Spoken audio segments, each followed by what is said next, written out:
Emergent Curriculum presents The Reggio Emilia Approach by Carol Anne Wien. I don't know what to do. I'm really struggling with my students. I can't seem to get them engaged in my class anymore. What do I do? Hey there, what's wrong? Are you okay?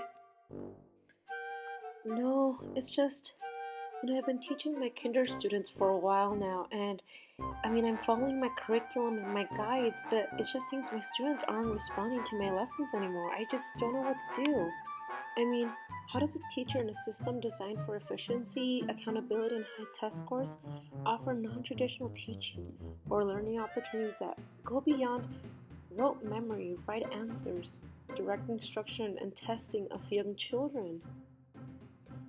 Ah, I see. Well, no worries. I got the answer for you. Look, I actually ran into this book called Emergent Curriculum in the Primary Classroom, Interpreting the Reggio Emilia Approach at Schools by Carol Anne Wien. And girl, let me tell you, you'll get so much from this book. The book will teach you about emergent curriculum, and it will provide you examples of teachers who have implemented it in their classroom. In school, much learning is mediated through text and representation. But in emergent curriculum, children and teachers step out into real experience, real stuff, real problems. Learning lived in 3 dimensions. Oh wow, that sounds very interesting.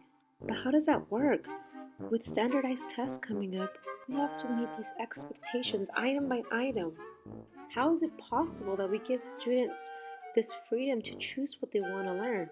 Aren't we the teachers? Isn't it our responsibility that students learn what they need to learn? Students are always going to have questions, and that's why we're there, to give them the answers, right? Well, actually, as you see, as children become more comfortable with the constant questioning, they become more interested in raising questions and actually preparing themselves to become active protagonists of their own learning. As Reggio teachers, we don't give solutions or give the answers to our students. We actually push them towards finding their own answers. Our task here is to help our children communicate with the world and at the same time overcome any obstacles presented by a culture that tends to impoverish them by undervaluing their capacity for creativity and self-expression. Oh wow, this sounds very intriguing. I'll do anything to rekindle my students' interest in learning. Just tell me, how do I start?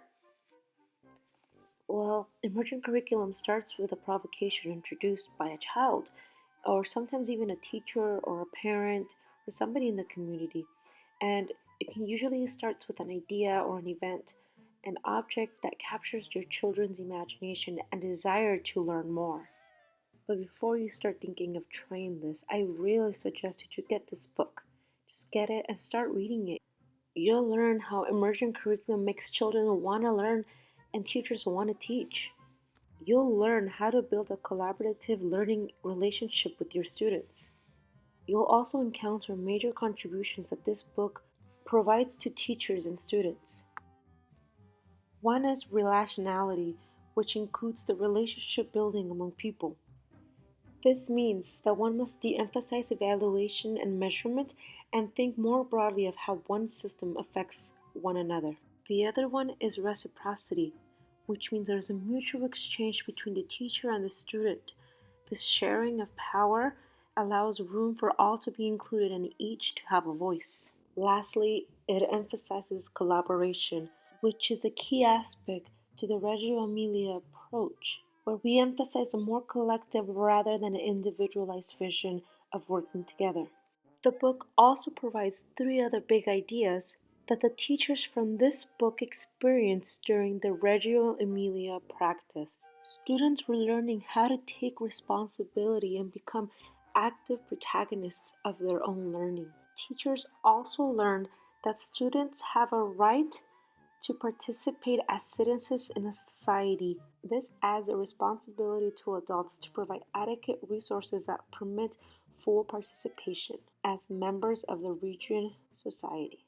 Lastly, teachers realize that children are to be seen as creators of culture. Students must be valued as creative participants in the work and design and invention that contributes to their own society.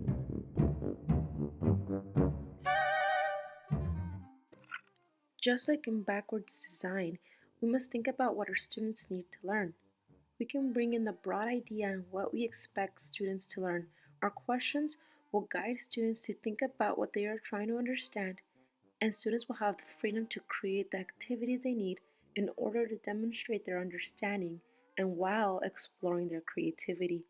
We don't need to create activities, but provide enough resources for them to explore them.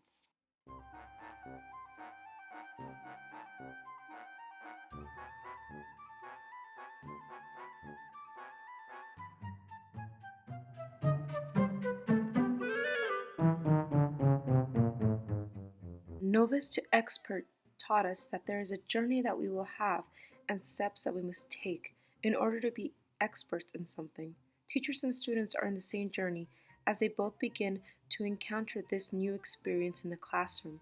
Students and teachers both learn to become comfortable with the process. The journey is not linear, of course. There will be ups and downs and accomplishments and setbacks. But disagreements and misunderstandings can often be part of a powerful learning experience. Wow, I must really learn how to trust my students and give them the space they need to learn. Yes, learn how to listen to them. Because not only are your students learning, but you are too. This is teamwork, and both of you are going through this journey together. This book will provide you with all the resources and tips to get started. And remember, it is the challenge of working in the unknown that keeps us interested as teachers.